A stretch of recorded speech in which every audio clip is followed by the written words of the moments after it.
Long before we had the Dark Knight trilogy, the DCU, the Snyderverse, or the Bat-Bat-Bat-Batverse, we had nothing. Some Batman movies here and some Superman movies there, and that's it. Before Marvel proved to Hollywood that a cinematic universe could be done, everyone was just throwing everything on a wall to see what stuck. And sure, some things stuck, but a lot didn't. One such project that didn't stick was Darren Aronofsky's Batman Year One.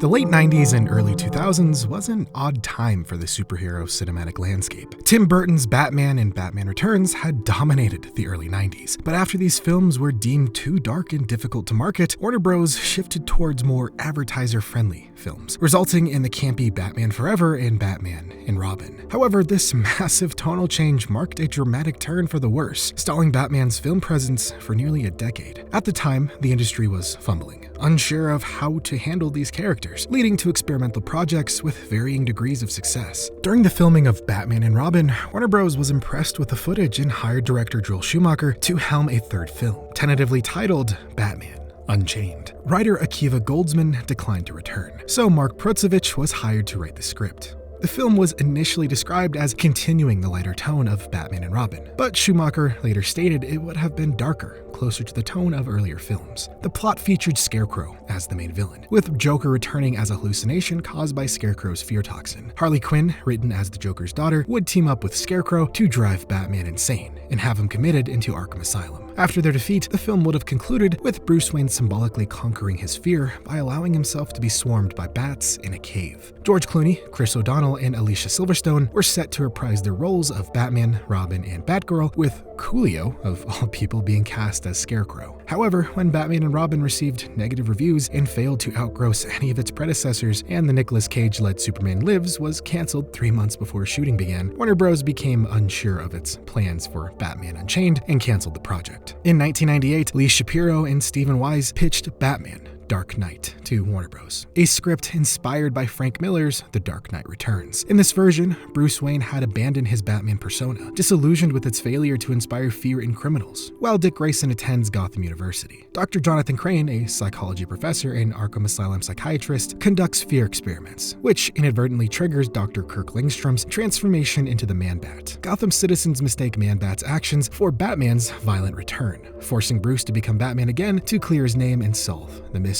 Warner Bros. Pictures formally decided not to move forward with this project in 2001. In 1999, Warner Bros. Studio head Alan Horn aimed to revive the Batman and Superman franchises as a major tentpole film. Wolfgang Peterson was initially set to direct Superman Flyby, but Andrew Kevin Walker pitched Batman vs. Superman, which led Warner Bros. To put Flyby on hold. Akiva Goldsman was hired to rewrite the script for Batman vs. Superman. In Goldsman's draft, Bruce Wayne is retired and dealing with a mental breakdown after the death of Dick Grayson, Alfred, and Commissioner Gordon. Bruce finds comfort in his fiancée, Elizabeth Miller, while Clark Kent struggles with his recent divorce from Lois Lane. The two heroes, who are close friends, clash after the Joker kills Elizabeth on her honeymoon, with Bruce blaming Clark for some reason. Ultimately, they discover Lex Luthor orchestrated the entire conflict, and they team up to defeat him. Filming was set for early 2003 with a 2004 release, but Warner Bros. Canceled the project to focus on individual Superman and Batman films. By 2004, without a Batman film going forward, Warner Bros. Decided to rush out Catwoman, starring Halle Berry, which was critically and commercially unsuccessful. Following this blow, Warner Bros. Considered two potential Batman projects: a live-action Batman Beyond film or an adaptation of Frank Miller's Batman Year One. They planned to greenlight whichever project seemed most promising. Hiring Boaz Yakin to direct and co-write the film, the creators of the Batman Beyond TV series, Paul Dini and Alan Burnett, were also hired to write the screenplay, with Neil Stephenson as a consultant. Not much is known about the Batman Beyond script, other than the fact that Yakin considered casting Clint Eastwood as a retired Batman, and his version for the film would be dark, nihilistic, and feature swearing and violence. After the first draft of the script was submitted to Warner Bros., the studio decided to put the project on hold and would ultimately cancel it in favor of the Batman Year One project.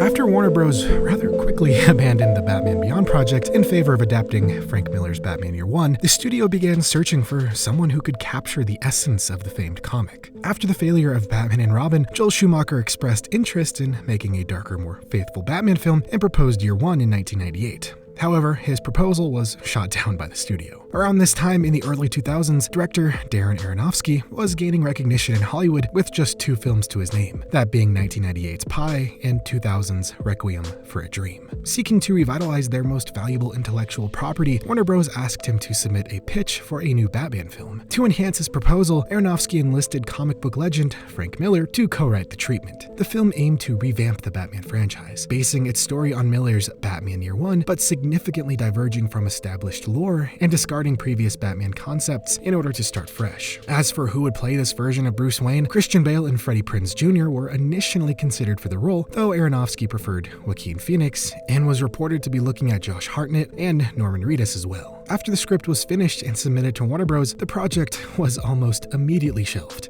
It wouldn't be until 2016, during an interview with Frank Miller, where he would expand on the film's cancellation by stating, "It was the first time I worked on a Batman project with somebody whose vision of Batman was darker than mine. My Batman was too nice for him. We would argue about it, and I'd say Batman wouldn't do that. He wouldn't torture anybody," and so on. We hashed out a screenplay and we were wonderfully compensated, but then Warner Bros. Read it and said, "We don't want to make this movie." The executive wanted to do a Batman he could take his kids to. Following the cancellation of Batman Year One, in January of 2003, Warner Bros. Hired Christopher Nolan to helm a new Batman film, titled Batman Begins, that would take inspiration from Batman Year One, but would ultimately be far more marketable. After years of trying and failing to reboot the series, production began on Nolan's film, and the rest is history.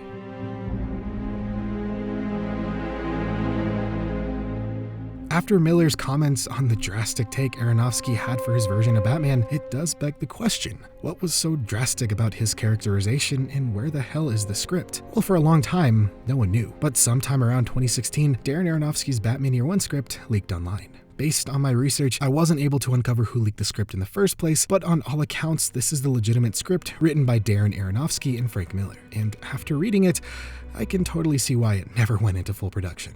So without further ado, this is the summary of Batman Year One.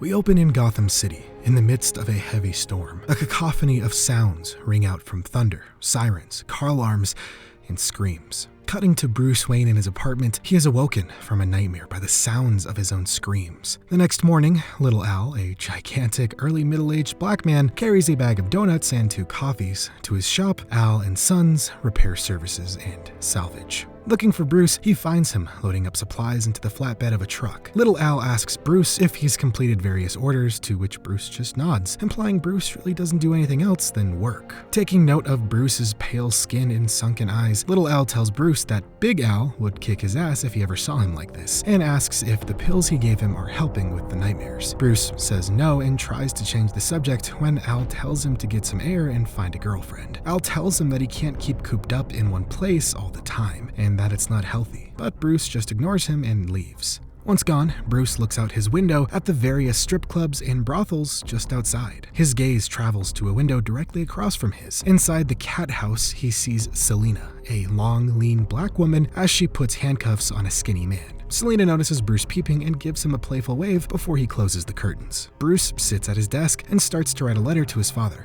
asking him what he is trying to tell him and that he doesn't understand. Cutting to James Gordon, he sits in the bathroom with his service revolver in his mouth. After his wife tells him to come to bed, he holsters the weapon and leaves the bathroom. The next day, Gordon goes to work at the GCPD. As he enters the building, conversation stops as he walks by. In the bathroom, Detective Flass enters and tries to give Gordon money, which he turns down. Flass tells him it makes the guys nervous when he doesn't participate and that they think he'll say something. Gordon tries to turn down the money again, but Flass just shoves the money in his hands and leaves. But Gordon just leaves it on Flass's desk when he's not there. Back to Bruce. As he walks down the red light district streets, he is catcalled by the various girls, but eventually sees a pimp named Chi-Chi meet up with Detective Flass to give him a yellow envelope full of money. After Flass notices Chi-Chi is light on his payments, he offers up Selena on the house as compensation. Bruce, standing right there, just mean mugs Chi-Chi, almost resulting in a fight, but Selena tells Bruce to let it go and he just walks away. Going back to the shop, Bruce punches a wall out of anger. Al tries to ask him again what's going on, but Bruce won't engage. Al tells him he has something for him and takes Bruce to Big Al's old office and sits Bruce down. He finds an old shoebox and tells him when they found him out in that scrap pile, he was more of a wild animal than a boy. and says when Big Al was in the hospital, he asked him to watch over Bruce like his own son. Little Al says something is wrong with Bruce's head, and maybe his inheritance will help him figure it out, and opens the shoebox and gives Bruce a small wooden box. That night, Bruce writes another letter to his father, asking him what he should do with his inheritance, and tells him that he doesn't know how much longer he can go without his help. Bruce has a nightmare of seeing Zorro with his parents at the Grand Theater before witnessing their murder again. He wakes up in a fit of rage and grabs the wooden box of his inheritance. Before he can open it, he looks outside at the strip club, and we see that it used to be the Grand Theater where his parents were killed. Before he opens the box, he's distracted as Detective Campbell, Flass's partner, drunkenly throws a rusty muffler at Selina's window. He tells her he wants her services, but she denies him, but Campbell goes up to her anyway. A moment later, Bruce crosses the street and follows him up. Campbell kicks in the door to Selina's apartment and proceeds to beat her relentlessly as she tries to escape. Before Campbell can kill Selina, Bruce appears and beats the ever-loving shit out of him. Out of nowhere, Selina knocks Bruce out, telling him that Campbell is hers. When Bruce wakes, he finds Selina gone and Campbell dead right as Gordon and the GCPD arrive to assess the crime scene. Bruce sneaks out right as Gordon and Flass enter the apartment. The next day, Gordon sits outside Commissioner Loeb's office waiting for a meeting when he runs into Assistant District Attorney Harvey Dent, who storms out of Loeb's office after telling him he'll go down with Estrada if he keeps protecting him. Going into Loeb's office, Gordon asks him about his transfer request, to which Loeb says he won't put it through because it is his responsibility to train cowboys like Gordon and teach them proper respect for tradition. He tells Gordon if he doesn't follow what he says, he'll make things hard for him, and especially for his wife. Back at Gordon's apartment, he sits in the bathroom with his gun in his mouth again, and before he can pull the trigger, his wife comes home and tells him they're having a boy. He takes the gun out of his mouth and bursts out of the bathroom and hugs his wife. Later in the night, Gordon hears over the radio of a hostage situation, and for whatever reason, Loeb is on the scene. Gordon, hoping to prevent an escalation, rushes over there as a storm rolls in. Gordon arrives and sees a gunman on a roof shouting at the onlookers below. Gordon asks Loeb where the negotiator is, but Loeb tells him the SWAT team will handle this. Just then, the gunman holds up a baby over the edge as Loeb's snipers take their position. Loeb orders them to take the shot. Gordon, seeing the writing on the wall, rushes into the building, dropping his gun behind him. Gordon rushes up the stairs and makes it to the roof and confronts the gunman as he's spewing nonsense. Noticing Gordon, the gunman threatens the baby, while above them, news helicopters film all of this. Back with Bruce, he's working at the shop, going a tad bit too hard for Little Al's liking, and tells Bruce he's on a vacation and there's nothing he can say about it. Bruce goes back to his apartment and tries to write another letter to his father as the storm outside intensifies. He writes how he let his father down and he thinks he killed Campbell. Bruce gets so upset he grabs the wooden box and throws it at the wall, screaming for his father to tell him what to do. Then, all of a sudden, the TV turns on and Bruce watches the news as Gordon confronts the gunman. Gordon inches closer to the gunman and attacks him right before he can shoot the child, knocking the gun away. Gordon attacks the gunman and beats him senseless and takes the baby and leaves. Exiting the building, the news media mobs around Gordon, who tells them he doesn't like what passes for normal in Gotham and that the scum of this city have taken so much from them. He then declares his own war on crime and points to the camera saying, "You must fight back for what's been lost." Bruce, watching this all, takes this as a sign from his father. He finds the broken wooden box and pulls out his father's heavy silver signet ring that has the intertwined initials T and W on it. Bruce begins his crusade on crime, starting with Chi-Chi. He corners him and asks him where Selina is. He doesn't know, and when Bruce tries to force Chi-Chi to help him, Chi-Chi tries to stab him, but misses and Bruce beats him up. Screaming he's seen his face and he'll go after him, Bruce realizes he needs to conceal his identity. He starts with a fake scar and a wide-brimmed hat while wearing the signet ring. Walking around a rough part of town, Bruce tricks a couple of muggers into fighting him, and after the first push... Actually, you know what? I'm just going to read exactly what's written in the script. There is no delay in cause and effect.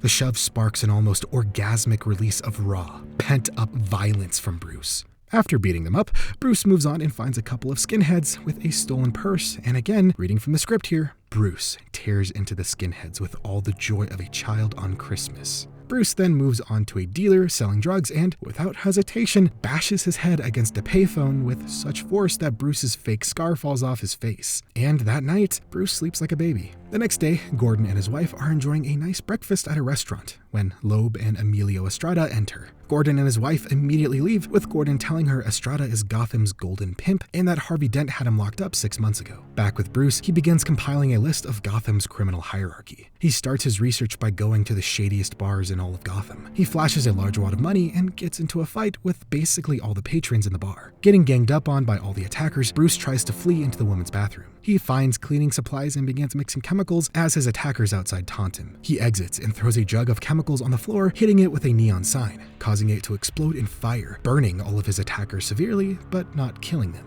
Bruce then goes to a library and gets books on understanding ballistics, improvised munitions, explosives, step-by-step, guerrilla warfare, neurochemistry, thrown weapons handbook, and the anarchist handbook. Bruce then goes to an army surplus store and buys an ammo belt, hunting knives, combat boots, and binoculars, then goes to a hardware store and gets even more supplies before stopping at a sporting goods store and buys a white field hockey mask and padded hockey gear. Bruce continues his psychotic crusade as he, now wearing brightly colored hockey gear, attacks a couple of car thieves and throws white phosphorus onto one of them, burning him horrendously. After the fight, Bruce ditches the gear because it slowed him down. Back at his apartment, while sewing up his wounds, Bruce watches the news. They talk about a vigilante leaving bat-shaped wounds on his victims. Bruce realizes it's his signet ring leaving the marks, and that the T and W together make an almost bat symbol. The news anchors then dub the vigilante the Batman. Realizing his newfound name, Bruce smiles a toothless grin. Bruce then cuts a hockey mask in half and spray paints it black, along with his ammo belt and a groin protector, before painting a pair of steel dentures white. He then welds a familiar but primitive bat logo into a pair of brass knuckles and pulls them over a pair of heavy leather gloves with razor blades fitted into the side seams. He then puts smoke bombs and syringes labeled stimulant, painkiller, truth serum, and fear toxin into his ammo belt.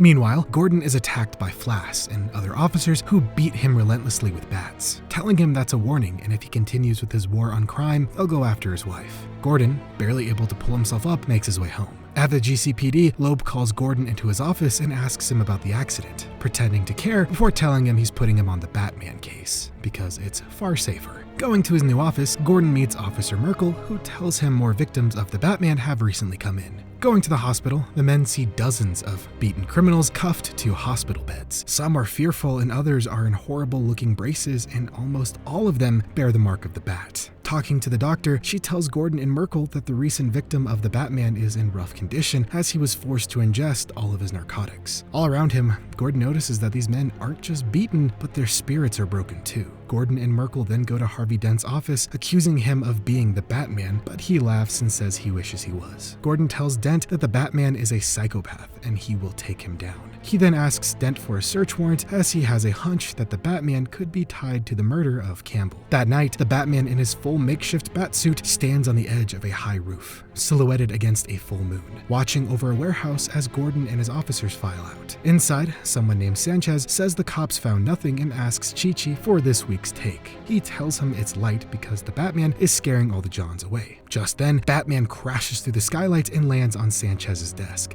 Sanchez's men open fire on Batman, missing, killing Chi-Chi in the process. Batman throws out smoke bombs, turning everything into shadows and confusion. Batman dispatches everyone in the room, leaving only Sanchez with an empty gun. On the ground between them, a man lays choking. Without removing his eyes from Sanchez, Batman draws a knife and jabs it into the man's choking throat, giving him an instant tracheotomy. The Batman then demands Sanchez tell him where Estrada is, and he does so almost instantly. Going to Estrada, Batman jumps into the Batmobile, which is a modified black Lincoln Continental. Heavy steel bumpers have been welded to its chassis, and the hood has been chopped back to make room for the supercharged school bus engine that powers it. Near Gotham's dock, the Batmobile rams into a warehouse. Batman then fights through countless goons, maiming them in various brutal ways. By the end of the fight, Batman has sweated through his clothes and has lost his cape, and I quote, "A glow of excitement shines off of him." The Batman then finds Estrada and takes him to the roof before injecting him with a cross between truth serum and the worst acid trip of his life. Telling him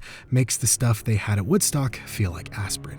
The Batman then tapes him to a flagpole, and in the morning, the cops find him spilling his guts about the whole operation. However, when he gets into lockup, he's let go, which pisses off Gordon. Across the street from the police station, the Batman sits in the Batmobile. His clothes hang in tatters and blood puddles in the footwell of the car as he listens to the tape of Estrada's confession. He watches as Gordon storms out of the station, livid, and smiles at the potential ally. Back at Al and Son Repair Service Salvage, little Al comes in to see the place completely rearranged and finds the Batmobile with a trail of blood leading to a battered and unconscious Bruce. Taking him to his apartment, Little Al finds that Bruce's apartment has been transformed into a crime-fighting command center. Pictures of Loeb and Estrada hang from the wall, crime-fighting gear lays piled on the tables, and in a series of metal lockers, we can see the progression of the Batsuits, belts, weapons, and disguises. Some are broken and many are caked with blood. Bruce wakes to see Little Al sipping his coffee while giving Bruce a blood transfusion and is shocked Al didn't call the police. Back with Gordon, he arrives at Arkham Asylum and follows an orderly through the large, time-worn Victorian building. Gordon hears a pair of orderlies laughing, with one saying, "You're joking,"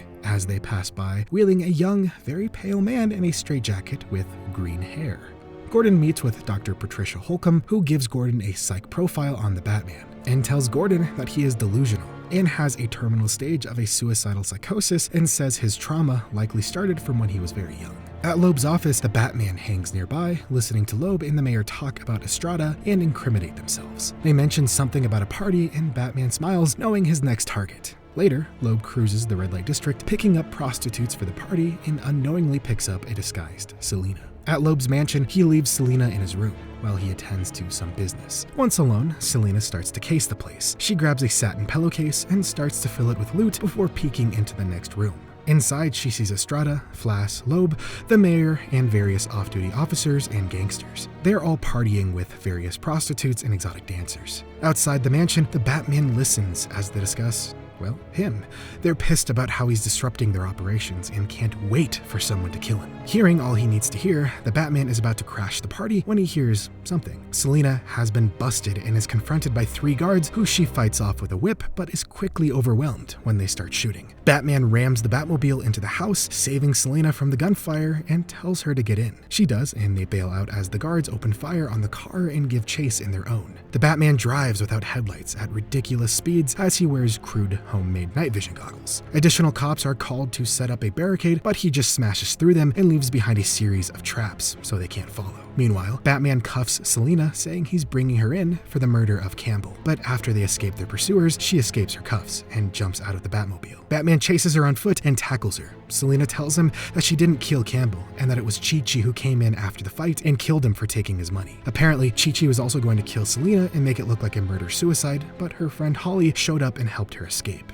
Selina then tells him that she figured he could take care of himself, and tells Batman that she knows he was the garage boy who helped her, saying in her whole life she's only met one real man, and she'll never forget his eyes. Batman then takes Selina to her hideout, where she lets Batman keep the loot because she found something he'll find interesting, and then, and I quote, walks off shaking her moneymaker. Back at Bruce's apartment, he reads Gordon's file when Little Al walks in, telling him he has something for him. He leads Bruce through a dark, dusty stairwell, winding down into an underground chamber below the garage. Al flips a switch, flooding an immense brick chamber with light. From the high arched ceilings hang bare bulbs, tangled pipes, winches, and chains. Industrial lathes, drills, and presses line the wall, all covered in dust. Also, the terminus of a rusted train track lies on the floor. He tells Bruce Big Al bought this place from the Wayne Corporation, who used to use this space as a repair shop for trains, and that this place connects to the access tunnels all under the entire city. That night, the hunt for the Batman has been kicked into high gear as Gordon assembles a task force to take down the Batman tonight. Elsewhere, the Batman watches a thug mug a man, a woman, and a child, and does nothing. Moments later, the charade ends and they all hop in a police cruiser and drive away. Gordon tells the kid he did a good job, and as he leaves, Batman tells Gordon he can help.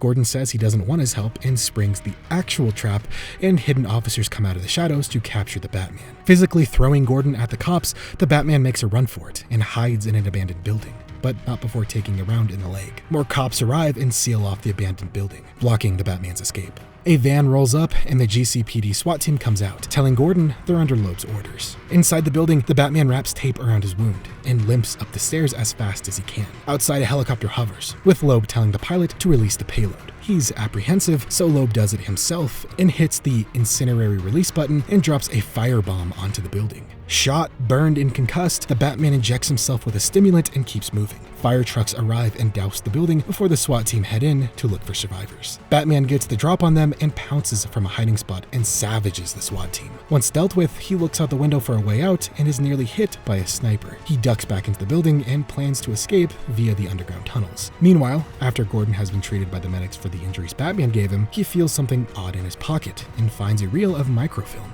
Back in the building, Batman fights off the remaining SWAT team before blowing up a toilet and jumping into the sewers. Returning to his underground base, now officially called the Batcave, Bruce finds Al, who patches him up.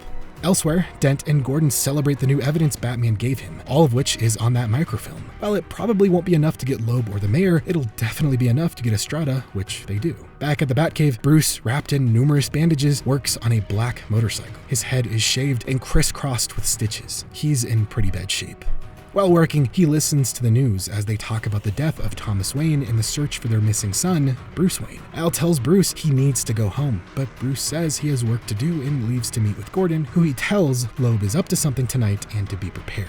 Gordon then heads out and finds Flash peeing in an alley. Gordon then beats him with the same bat Flash used and demands information about Loeb. But Flash won't say a thing, only telling him to say hi to his wife for him. Gordon then rushes home right as 4 cops force his very pregnant wife into a car as Loeb just watches. The cops open fire on Gordon, but he's unable to return fire out of fear of hitting his wife. He's eventually hit in the stomach as his wife dives for cover. Gordon, wounded, finally returns fire and kills a few of the cops. The survivors shove Gordon's wife into the car and try to drive away, but are stopped by the Batman as he jumps into the windshield and causes it to crash. Loeb grabs Gordon's wife and takes her hostage as Bruce falls out of the car, his costume shredded and his mask gone. Together, Bruce and Gordon converge on Loeb.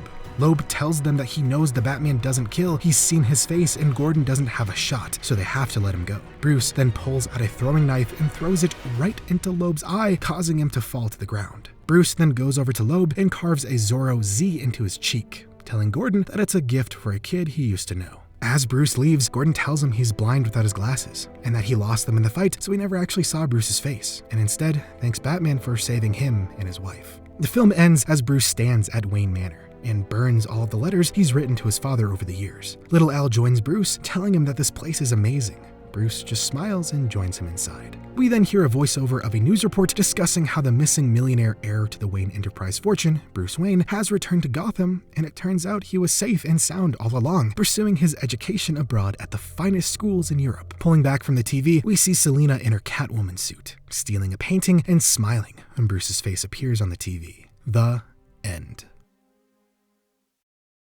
So this screenplay is a rather unique Elseworlds tale. And I say Elseworlds because this is not your typical Batman, by any stretch of the imagination, to the point where Nolan and Reeves' realistic versions of Batman have nothing on this. This version of Batman is gritty, gross, and let's be honest, a total psychopath. There are parts of this script that I enjoyed, such as Bruce not having his wealth, Batman actually getting hurt in fights, his use of chemical warfare in certain situations, and his Batcave being an old train terminus for Gotham. It's also cool to see how some of the concepts in his script were reworked in future projects. For instance, the Batcave being an old train terminus for Gotham. However, there were quite a few things in this script that I didn't care for, like Bruce seemingly learning how to fight from reading books and Batman being a literal psychopath. I could see how some people could be put off by this standoffish and overly aggressive Travis Bickle-like Batman, and just the overly dark and aggressive tone of the whole thing. And speaking of Travis Bickle, this movie really does feel like Taxi Driver meets Batman. I can also see how it never became a movie. It departs way too far from the status quo, which is why I consider this a great Elseworlds story. If anything, this Batman feels more in line with what I'd expect to see in the Joker universe, and with similar themes of corruption and mental illness. With a little bit of tweaking, I'm sure the script would slot right into that universe rather nicely. Overall, I'm glad we got the Nolan trilogy. This is way too far from the status quo to revitalize the franchise like WB wanted. And if this did go into production, I have a strong feeling we'd be living in a vastly different superhero movie landscape.